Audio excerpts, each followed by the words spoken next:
Hi, I'm Sandi Bodzin, and I'm interviewing Candy Weinberg on Wednesday, March 20th. Hi, Candy. How are you today?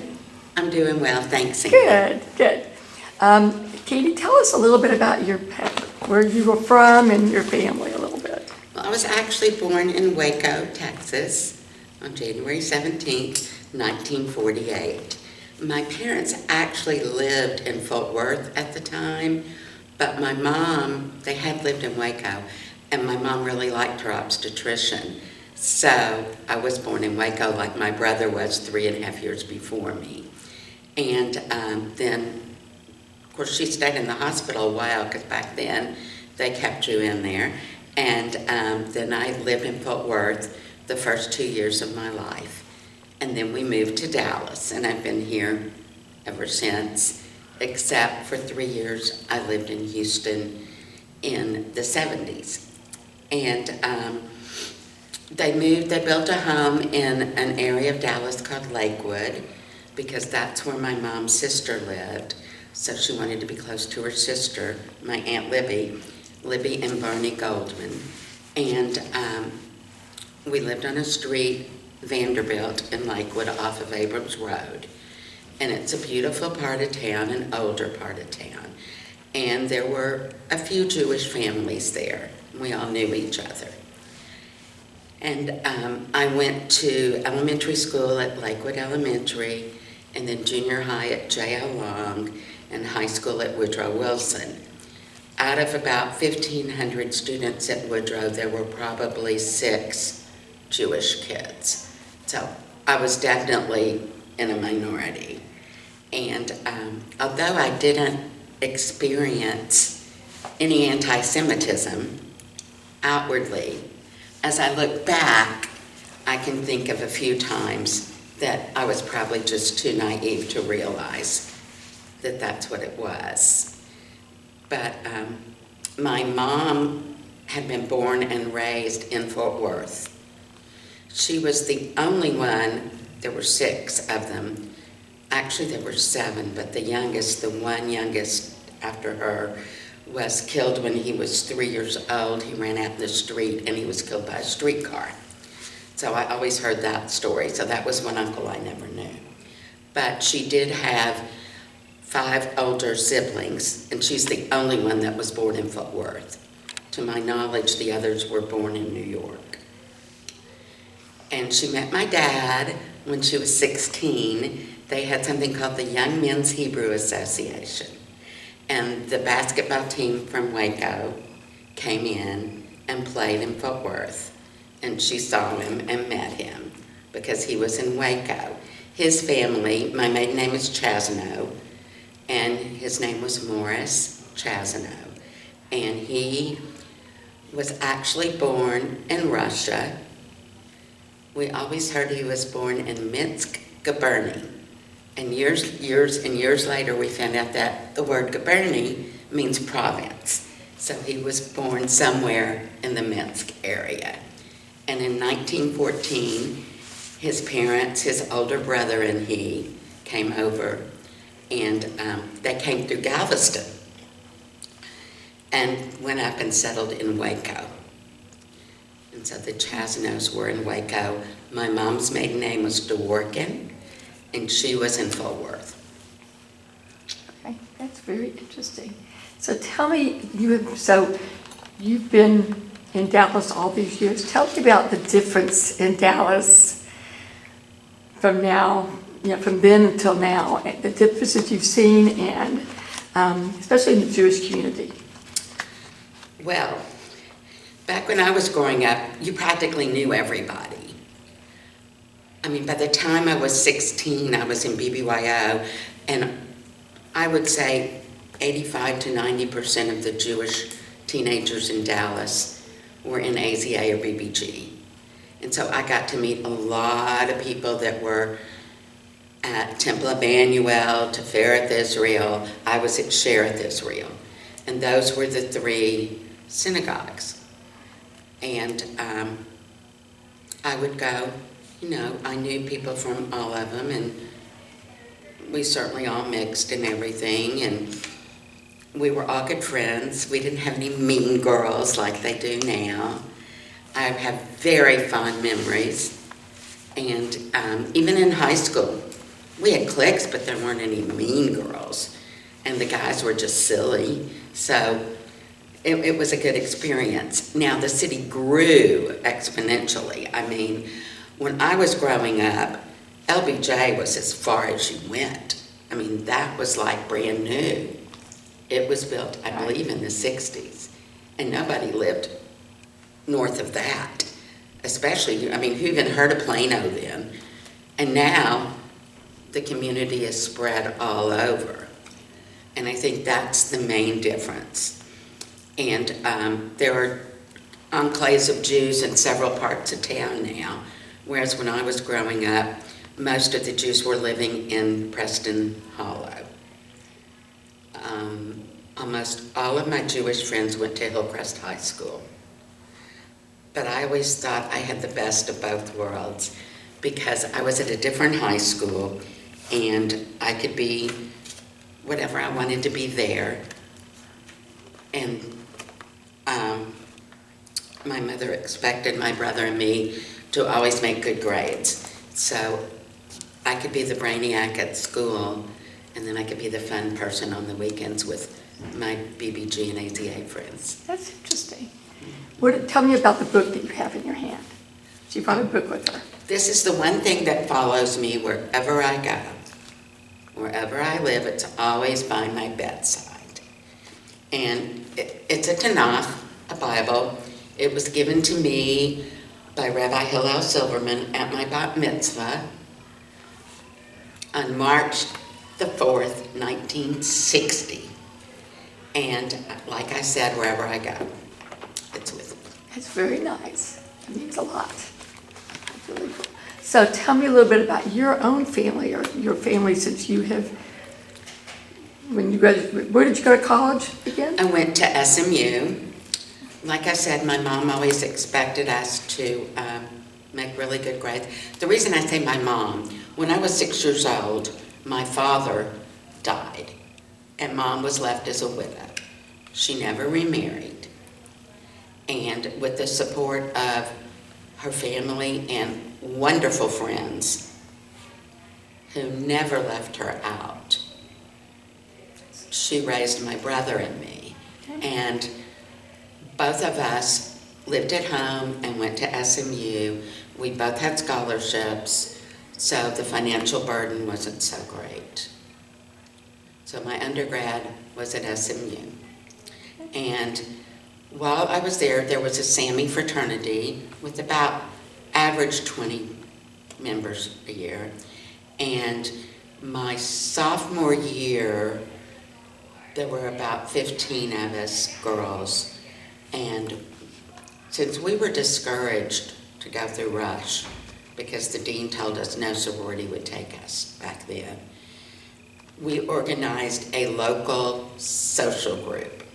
It had a Greek name, and by my senior year, AE chartered us, and we were AE, and I think it must have lasted 2 or 3 years on the SMU campus, and then the sororities were accepting Jewish girls, and so there was, I guess, no reason for it, and it folded.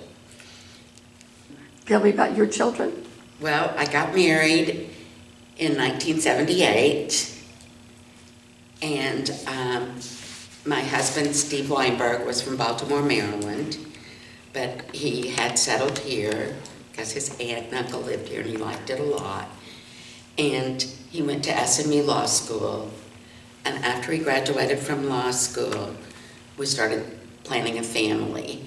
And in 1981, my first child, Emily Ann Weinberg, was born.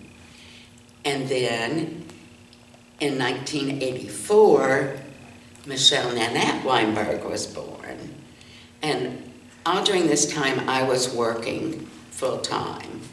I had been a teacher, and the few years I mentioned before that I spent in Houston, I had studied at the University of Houston and had a master's degree in guidance and counseling. And so by the time I got married, I was a counselor with Dallas Independent School District.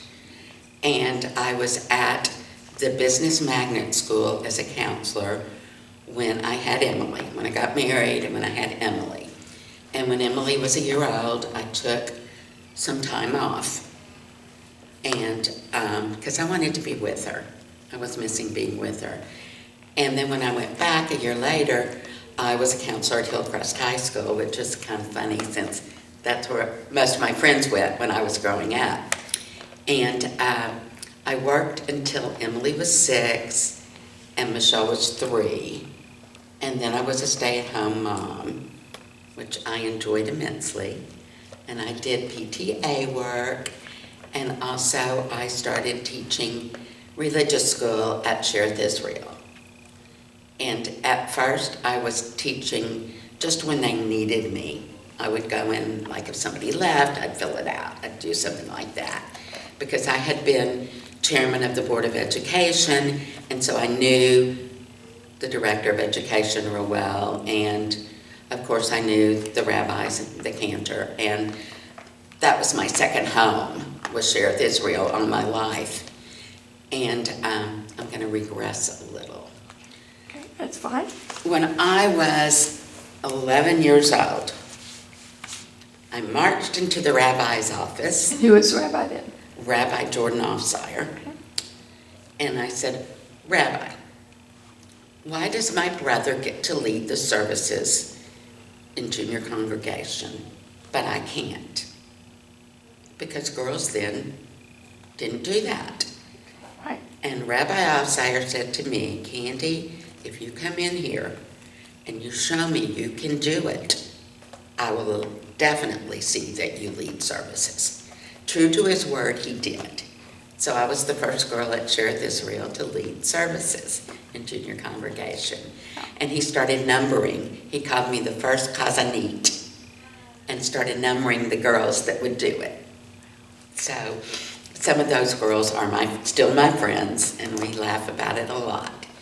Fast forward many years, Rabbi Offsire's not here anymore, and Rabbi Feinstein, Ed Feinstein, was the assistant rabbi. His wife, Nina, was also an ordained rabbi. She was in the first class of women to be ordained by the Jewish Theological Seminary. And we were at a birthday once, and we're all talking, and one of my friends said, oh, Candy would have been a rabbi if they would have let her back then. And I said, how did you even do this? You know, what encouraged you to go to rabbinical school? And she said, my rabbi. And I said, who was your rabbi? And she said, Rabbi Hillel Silverman. So it was the same rabbi that had let me lead junior congregation. Wow. So, That's very interesting. So where are your girls now? okay.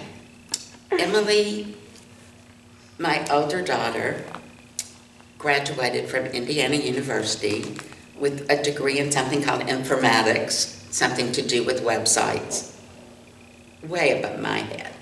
And she works for the American Psychological Association in Washington, D.C., and she lives in Bethesda, Maryland. Michelle, my younger daughter, is living in Los Angeles, and she's presently working for the National Jewish Federation. Okay, So, good. Very interesting. and like me, my girls were very active in BBYO when they were teenagers, and I can remember the first time Emily went to CLTC and then to International Convention. And we were packing her up for International Convention, and the tears were rolling down my eyes. And my then husband, and she said, why are you crying? And I said, because I'm so happy we can do this. Because when I was growing up, my mother couldn't afford to send me. My closest friend got to go to International Convention. but I certainly didn't.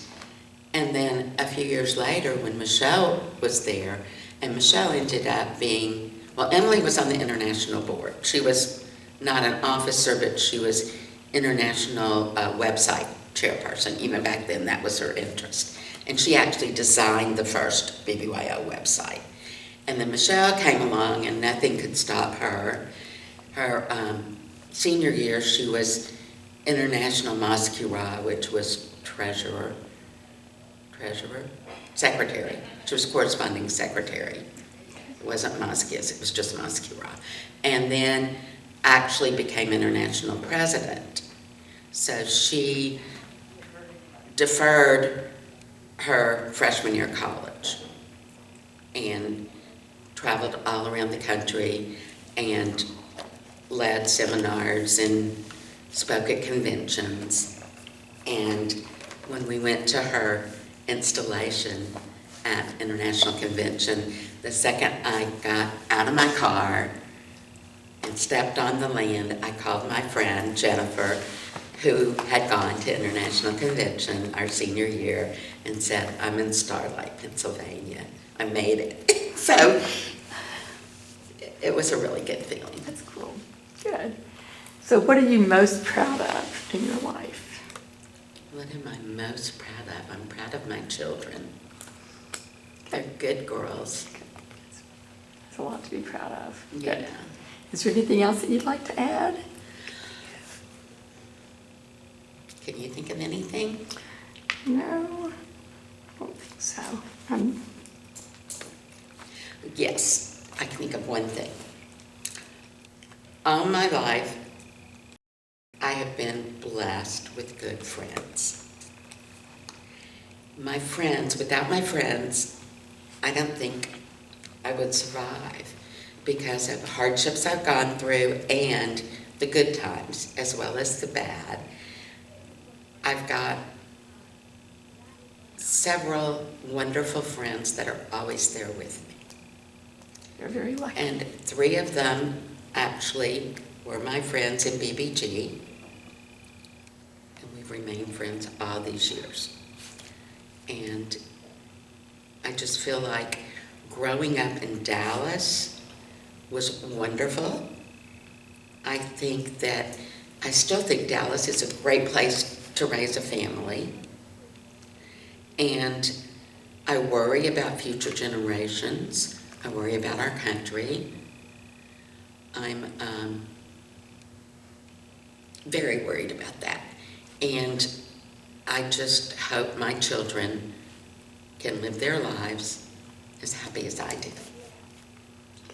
That's very interesting. Well, thank you, Candy, for coming and letting me interview you today and sharing these interesting stories. Interesting stories with us. And we look forward to seeing you again soon. Thank you. Thank you.